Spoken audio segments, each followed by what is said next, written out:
into a round.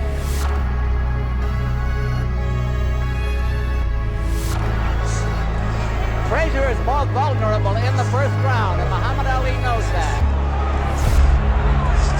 Muhammad Ali has been missing.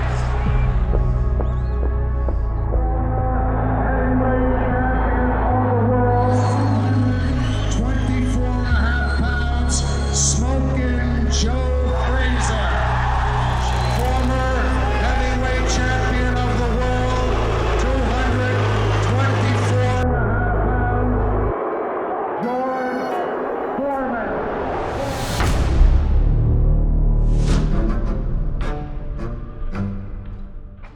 We begin with a man of unbreakable will at the peak of his powers, Joe Frazier. Fresh off the most ferocious fight in heavyweight history, has proven himself the better man in a brutal 15-round war with Muhammad Ali. Look at you. It was the night Smoke and Joe caught fire.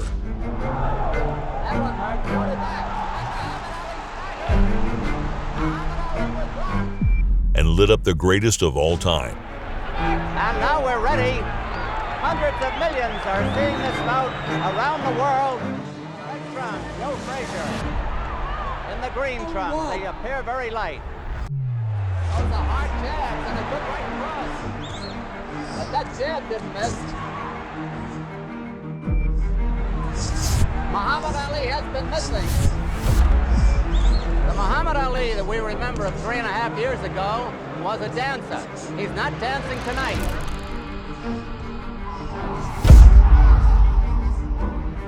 Two undefeated fighters. Suffocated him with manic pressure and spiteful, determined body punching. They're in Ali's corner, and Ali is hurt.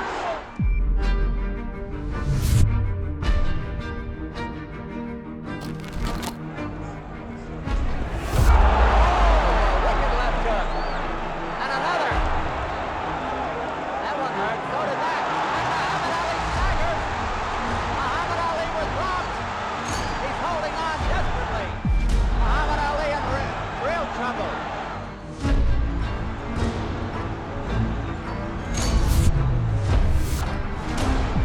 Who thought it would go this far?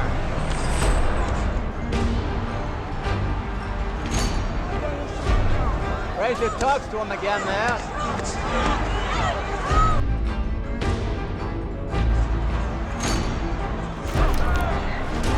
Time is important here.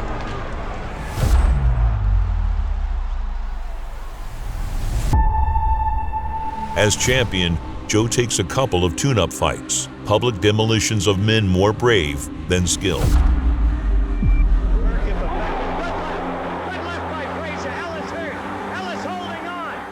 Certainly not the cream of the heavyweight crop.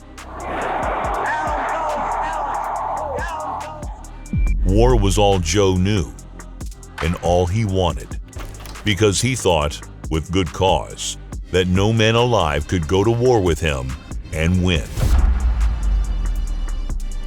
Any fight with Joe Frazier in it was a fight to the death in Joe's mind.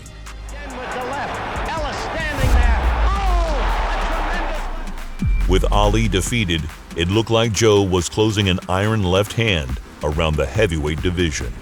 Joe's next opponent came in as a 3-1 underdog. George Foreman was known simply as Big. Fighting all contenders, I don't care how they're rated or whatever, I just fight them. You would continue boxing even if you would lose over there. I beg your pardon. You don't think about losing? No. Something in George's nature or nurture gave him uncanny strength. Certainly one of the strongest heavyweights of all time, perhaps the strongest.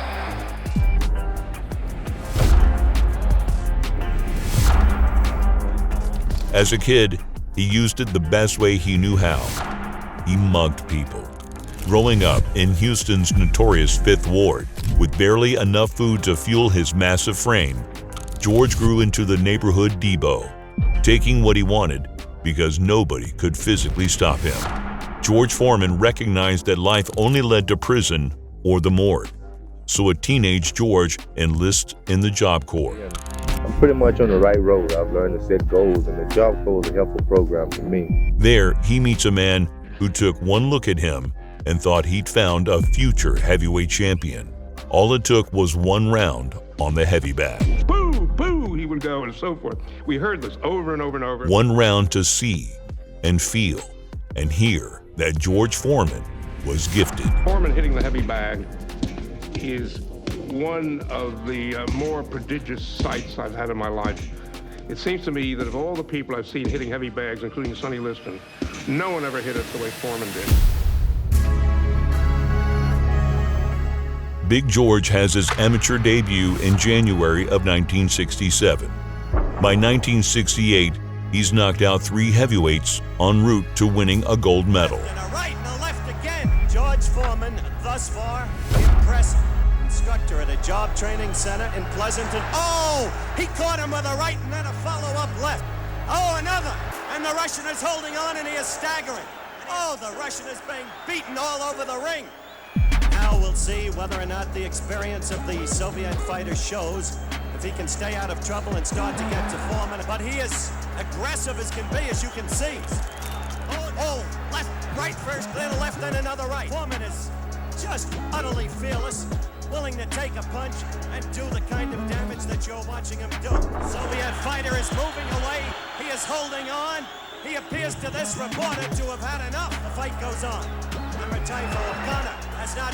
That's it. Over to the corner. The technical term. Referee stops contest. George Foreman with a tremendous, powerful performance for a 19-year-old youngster. At a time and place where other black athletes were raising fists in protest, George Foreman waved a flag.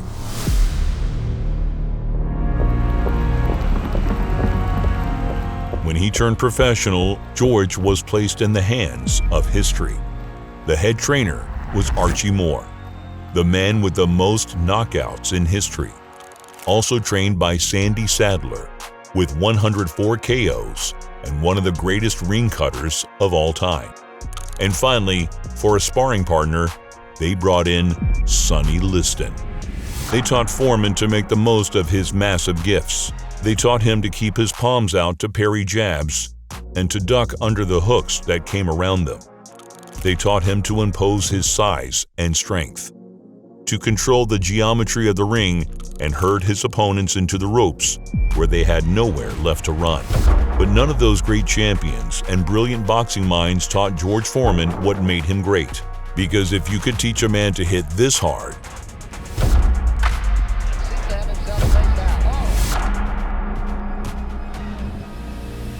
they all would. Big George Foreman's run through his early pro career is horrifying. He wasn't fluid or coordinated, and he didn't need to be. Get ready for the controversial punch. When he hits you on the arms, it hurts. Even when you blocked his punches, they hurt and broke your balance. If you didn't block them, you woke up in a dressing room, if you were lucky. At least one wild swing. Look at Foreman clean. And a hospital room, if you weren't. He fought with the annoyed confidence of a bull mowing down a crowd of drunken Spaniards in the streets of Pamplona.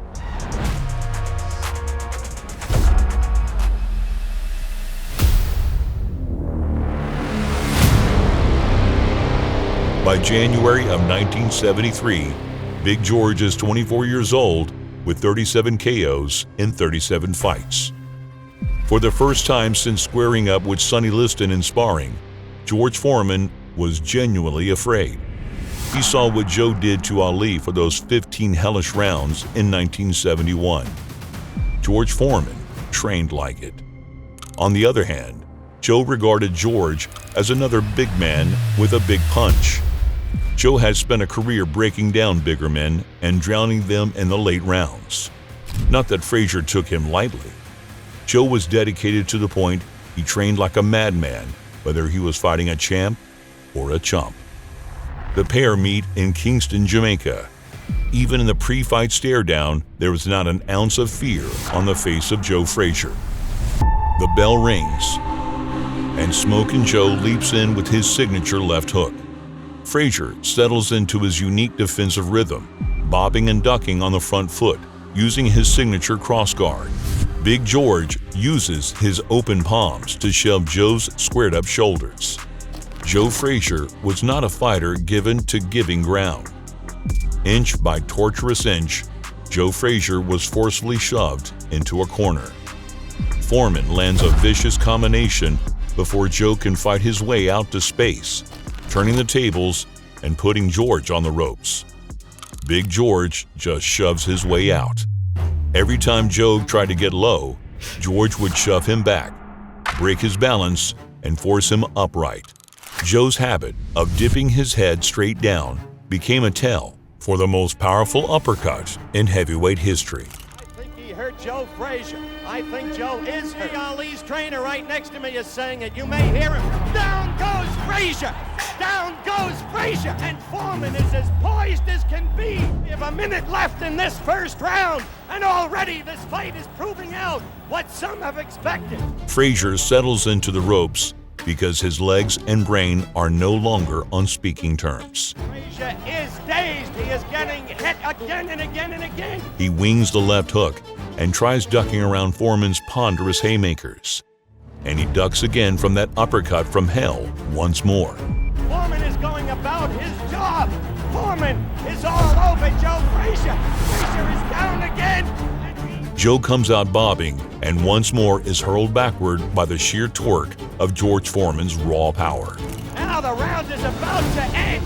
2 knockdowns in the first round of Joe Frazier. Down again. No save by the bell. 3 knockdowns in the first round by George Foreman. Smokin' Joe comes out clapping his gloves together for round 2.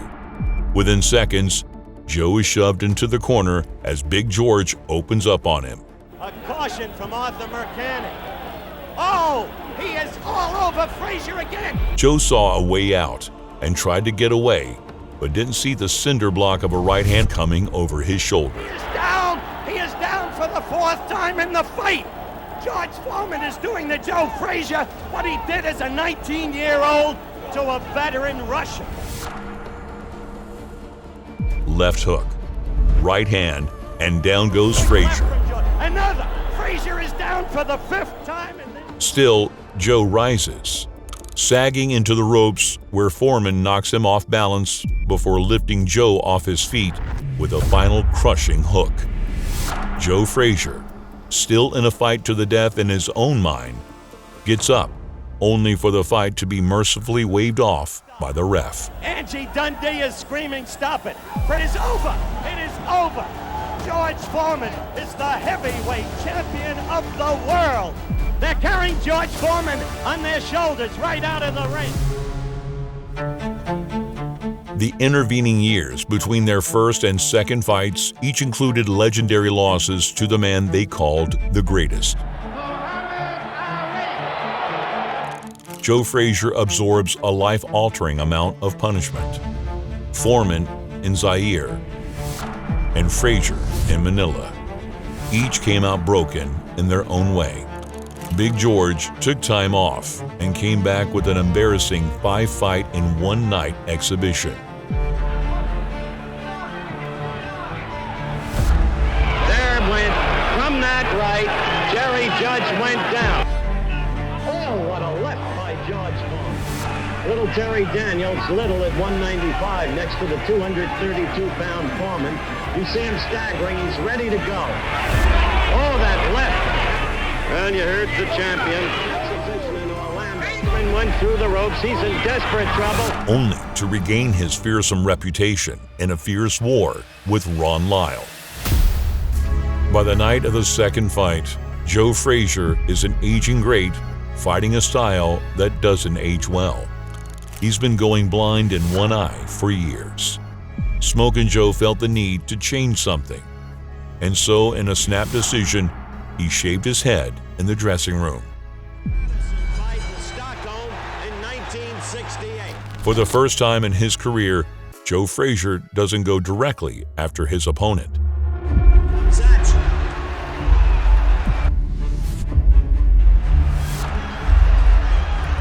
is throwing right up. Big George, however, is operating with the same game plan he ever did. Foreman is punching crisply. They're not those long looping punches. Seek and destroy. It's a different kind of fight. Using his jab to trigger Joe's ducking head movement and using the uppercut to take advantage. Good left by Foreman. Foreman with that left getting in there. Utterly confident. Foreman getting the right in. Frazier against the ropes. The pushes square up Frazier's shoulders and force him back. Good left by George.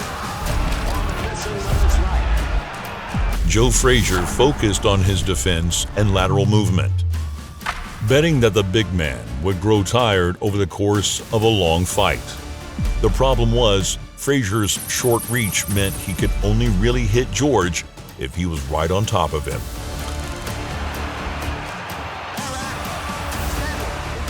Which meant exchanging with the heaviest hitter in history on his own terms. George has not taken a backward step.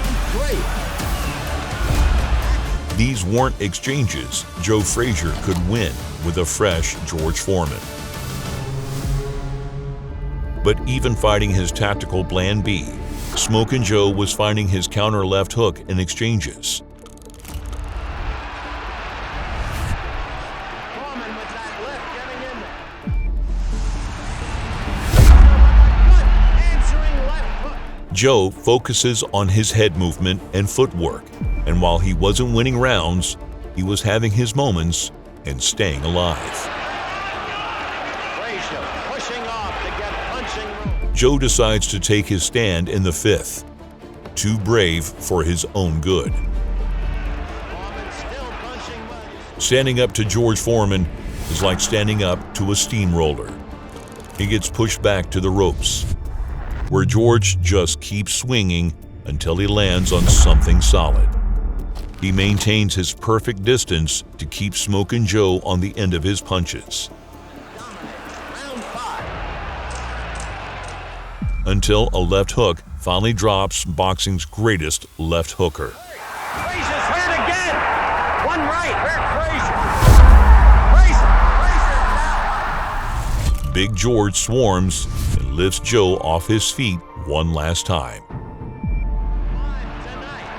Frazier getting the left. Frazier getting the right. Taking it from George Foreman. Foreman again with the right. Second knockdown in the round. George Foreman struggling to no Frazier struggling to his feet. And Harold Allen says the fight is over. George Foreman wins. Too big, too strong, in perfect shape. The punches straight and crisp from the very beginning. The boxing career over for Joe Frazier. Within a calendar year, both men would be retired. This fight was the end of a golden age of heavyweight boxing. And while Big George would return as an inspiration in his old age, Smokin' Joe Frazier was the only man brave enough to ever fight George twice.